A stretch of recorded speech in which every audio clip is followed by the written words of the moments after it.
our last 8th grader, Cristina Bartolleti, who has decided to recite the introduction to the Ultimate Hitchhiker's Guide by Douglas Adams.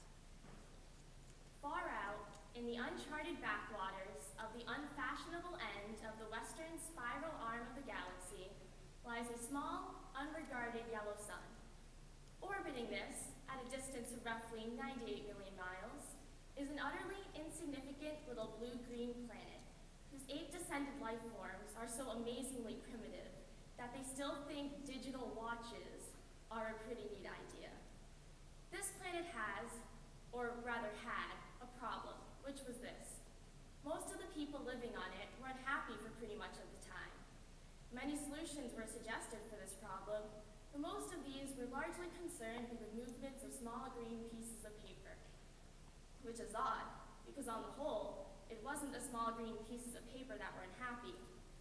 And so the problem remained.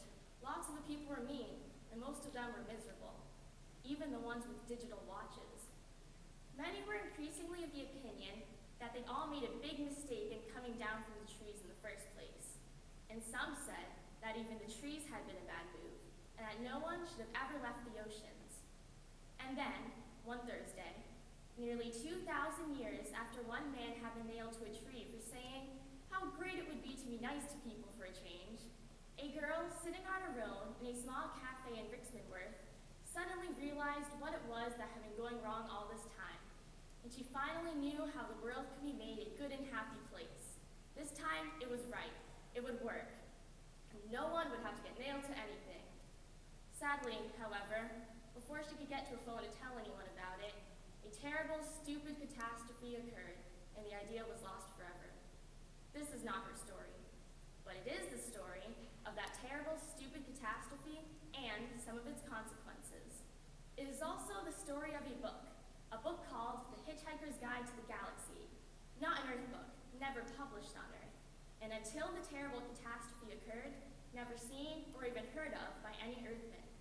Nevertheless, a wholly remarkable book.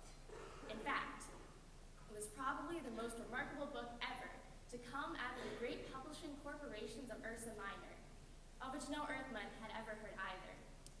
Not only is it a wholly remarkable book, it is also a highly successful one. More popular than the Celestial Home Care Omnibus, better selling than 53 More Things to Do in Zero Gravity, and more controversial than Ulan Salaf's trilogy of philosophical blockbusters, Where God Went Wrong, Some More of God's Greatest Mistakes, and Who is This God Person Anyway?